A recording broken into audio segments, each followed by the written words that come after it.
Mbadi aje aendelee na kutoa hotuba yake rasmi.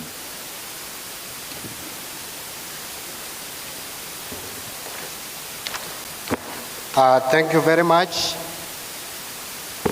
Distinguished delegates, I want to take this opportunity before the SG comes to give details about the affairs of the party to give some short, quick remarks. Delegates, as I mentioned before, this is our first meeting after the 2022 general election. In terms of our performance, in terms of numbers, the Secretary General of the party will give the number of our members in the Council of Governors, the numbers of our members in the National Assembly and the Senate, and also at the county assemblies. But before I progress, let me introduce, they are not members of the National Governing Council, but we invited them as observers, the speakers of county assemblies, those county assemblies that are under stewardship of ODM. Could we see the speakers present? Karibuni sana. I can see speakers from across the country. Let's clap for them. We welcome you, all our speakers. I want to just make some quick comments. Your Excellency and distinguished delegates, we are holding this National Governing Council at a time our economy is facing challenges. We are all aware that since Kenya Kwanza came into leadership, we have had a lot of challenges, some of which led us to go to the streets. As we speak and disregard the distortions and disinformation from the government of Kenya Kwanza that the economy is doing well, I will tell you, as a matter of fact, that our economy is not doing any better. When Kenya Kwanza government came into power, the Kenya shilling was in the region of 119, 120 shillings per dollar. Within a very short period of time, the Kenya shilling to the dollar was at 163. Right now, it has gone to 135. And now the Kenya Kwanza government is asking us to celebrate that as an achievement. The question we want to ask is, what is the explanation why the Kenya shillings went down that much? Secondly, the cost of living. Kenya Kwanza is using the generosity of God to give us rains from last year, which has given us bumper harvest, to justify and explain that they are doing very well. Yet all their initiatives, including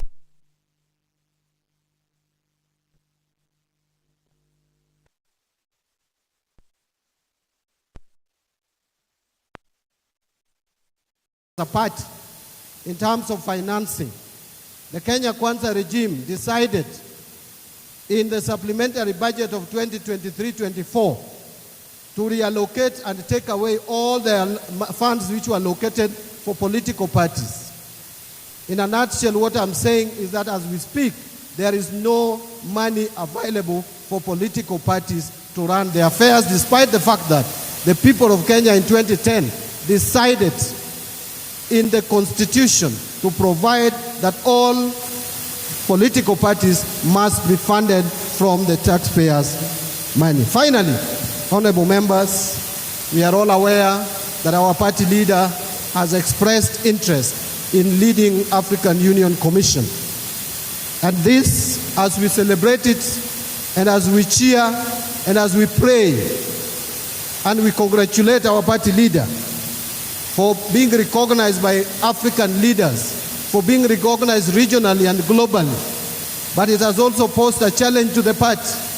There are many of us, many leaders, who when this announcement was made, have assumed that the party leader is exiting local politics, and by extension, that is exiting the leadership of the ODM. And this has brought a very unhealthy campaign in the country, where division is being where the conversation across the country is not very healthy for our unity. You hear leaders talking about their ethnicity, people talking about their regions, that it is our turn to lead the party, that it is this party belongs to a certain ethnic community. ODM is a national party. ODM can never be an ethnic entity.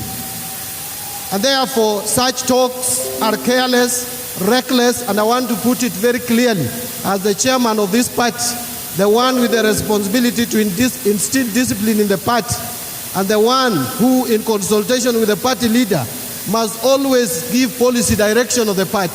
I want to say that we must put a stop to such unhealthy debates about the leadership of this party. The party ODM is united under one leadership. We have a structure, we have a constitution, we have our rules and regulations. Our party leader is Raila Amolo Odinga. And I want to challenge those who want to lead this party. Please remember, you can be called party leader without people to lead. You have to convince us that you mean well. You have to convince us about your policies. It is not just about telling us that you are party leader. We must accept to follow you. That is when you will lead. Therefore, I want to conclude by saying that members, let us not entertain such kind of unhealthy debate. We have our party leader, Raila Amolo Odinga. Whether he succeeds in his quest to lead African Union Commission or not, he is our leader. He is still participating in local politics, and we will follow him. Thank you very much, honorable members. And with those many remarks, allow me at this juncture to welcome and invite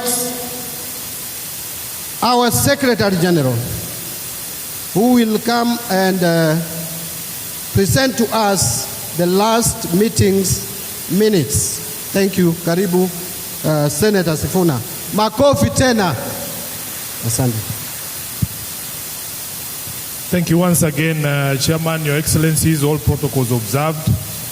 As I had indicated to you, all the documents that we are going to be referring to are in your package on your side. So we will be going through the minutes of the last ODM Governing Council meeting of the 25th February 2022. But Your Excellency, with great respect and humility, allow me at this particular juncture to ask all of us to be upstanding and to remove our capes in honor of the people who are with us at the last NGC and are not here with us today. And Your Excellency, just to mention but a few, in the period between now and our last NGC, we lost our friend, my friend, the chairperson of ODM Migori County, the Honorable Philip Odero Makabongo. We lost the chair of Rarieda branch, Mr. Onyango Omolo, the chair of Kilgoris ODM, Ole Kiptigoi, and the MCA Narok Town, Honorable Kudate. Could be upstanding for just 1 minute.